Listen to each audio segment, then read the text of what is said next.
Now, ladies and gentlemen, our last guest tonight is a man who was here on RTE television on night number 1, and he is still here. Most people know that he was an actor before coming into television. Not many people know he was a pretty handy boxer in his day, and also a fairly nifty ballroom dancer. And he trod the boards in the Gresham Hotel at dinner dances when dancing was dancing, friends. And most people also know that he only got into television reading the news because they couldn't get anybody else to do it at the time. That's his story, and he's sticking to it. As I say, he was here on night number 1. He's one of the most beloved of people on television in Ireland, and he is retiring on November the 8th from the job. And before we get to November the 8th, we grabbed him tonight. Would you welcome, please, Mr. Charles Mitchell? There you go. There you go. How are you, sir? Very good. Sit yourself down. Sit yourself down. Now,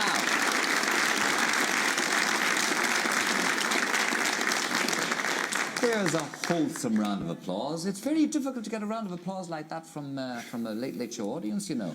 What is that you have just placed before you, please? Well, that's my lucky pig. Your lucky pig. Pray, let me see. Well, am I allowed to touch it? You are. Ever since the opening night, my wife gave me a lucky pig for the first broadcast. It's only a tiny little one. Yes. This isn't the original one. Let me see it in the box and all. Let me show it to you. Well, I don't think will it come up. It's a very small pig because... There we are. It's a tiny pig.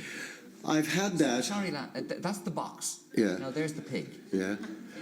I've had that on every news broadcast since 1961. And would you not go on without it, Charles? No, I wouldn't. Never. I carry it around with me everywhere. I remember, do you remember Jeremy Swan? I do. He was floor manager here. Very well, yeah. And I came out, I forgot to put it in my pocket. Yeah.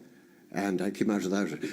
And he said, don't worry. He said, don't worry, Charles. And took out a pen and he drew a pig on the piece of paper. And I said, fine, that's right. Okay, I'm okay now. It's a bit sort of superstitious, but you get into habits. Of course. What about fan mail down through the years, Charles, and the things that people have been saying to you in their letters? Oh, well, I've developed a sort of an area of fan mail. The usual business first, you know, autograph, photographs and things like that. And then people started writing to me as if they knew me. You know, in other words, I'm a familiar face and people... I've found that there's an awful lot of lonely people who want to talk to somebody. They don't want any solutions now. I'm not an agony uncle or anything like that. But the Samaritans now, they answer phone calls. People write to me that I've never met. I've been writing to people for years that I've never met, and they just simply want to talk to somebody, and they feel they know me, and I write back. That's the whole thing. Because I mean, I spend hours up there doing nothing. I know you do. And so I write. I know you do, and I know that you write back to them all. I do, yeah. And they just want to talk to somebody, and you come across some, you know, extraordinary... And do you ever go so far as to meet any of them? Well, I have occasionally.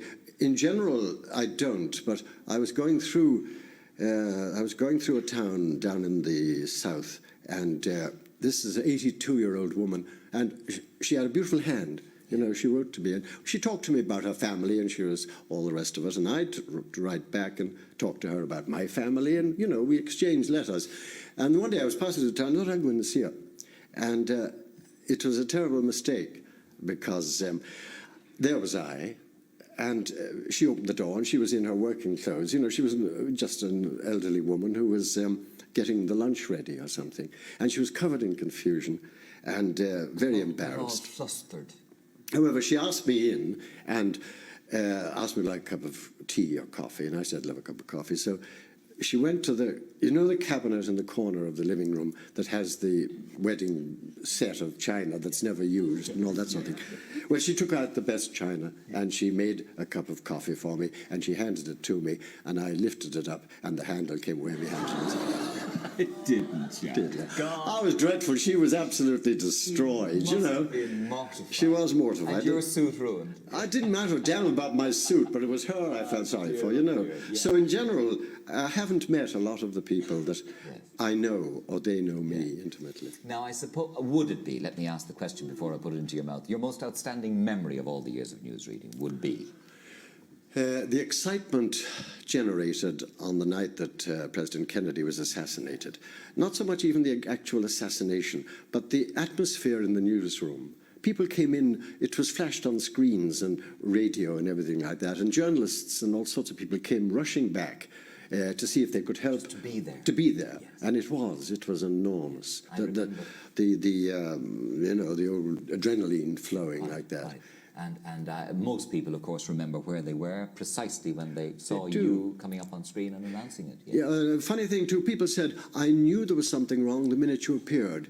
You were white in the face. Yeah. And this was black and white television. And were you? I was, yes, I was. I thought, first of all, I thought, I hope this is true. Because if it isn't, there's going to be, there's going to be hell to pay, yes. Yes, mind you, you had a near one with the De Valera death hoax, didn't you? Yes, I did. They tried to get it on the news that De Valera had died, and they got within 30 seconds of it. Really? And then, is it not true to say that our newsroom rang to make arrangements to go and film up? Oh, yeah. We got a report from the Government Information Bureau. Moya. Yeah. Well, it was, somebody rang up and said, I'm Dr. Ryan from the Martyr, at a time when the head of the Government Information Bureau was at lunch, and his secretary said, this is Seamus, your man is at lunch. And so he said, well, would you please ring him at home, and this is Dr. Ryan, the president has just died. And he said, yes, I will. So, of course, he picks up the phone, he says, hello, John, this is Seamus. And they know each other. Of course, look, I've just had a ring from the Martyr, and your man is dead. So then you go through a whole lot of drill, and they ring up the Director General. The Director General rings up the newsroom, and then the whole thing goes. And I was sitting at about 27 minutes past 1 on the radio, and the usual Vietnam, whatever it was, in front of me. And Frank King came in, he said, give me that. And he put the sheet of paper in front of me, which is standard for the death of. Yes. And you announce it in Irish and English, and then you announce solemn music. That's it. And I thought, oh my God, and I was just checking the Irish, that sort of thing, you see, and he suddenly came in and he took it away and he said, go ahead, it's all right. I didn't know, I had to, I said, will you stop messing about? Yeah, another miracle, says you, another miracle. What was the starting salary for you in RTE as a newsreader? Well, £26 a week, and that's it. Take it or leave it. 26. 26, yes. Well, that was good after the fit-ups, wasn't it? After your experience in the fit-ups, that was pretty good. I got £4 a week in the fit-ups. And my chances. And your chances. Yeah. Mainly your chances. Mainly my chances. Chances of what? Chances of making a bit on the side. Like what? Like sweeping the floor of the hall in the morning and rearranging the chairs. That was the lowest and dirtiest job in the place, and they gave it to me because I was the newest. Yeah. Until they discovered that I was picking up tenors and bobs and half-crowns and things that were rolled out of people's pockets. I made about 5 bob a day. Extra. Until somebody discovered it and, of course, said... Yeah.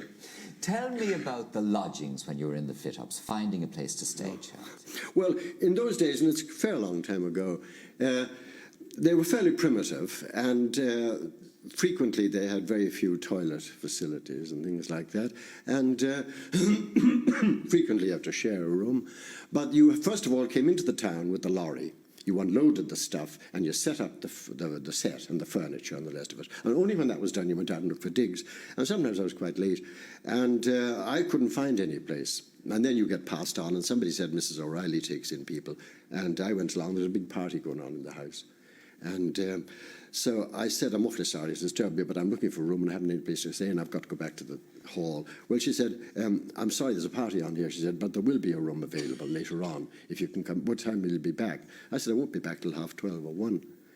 So she said, oh, they'll be gone by then, it'll be all right. You don't mind, do you? And I said, no, I'll leave the bag there. So about 12:30 or 1, I came back, went upstairs, quite all right, place full of smoke and drink and all sorts of things. I went to bed, and I woke up in the middle of the night.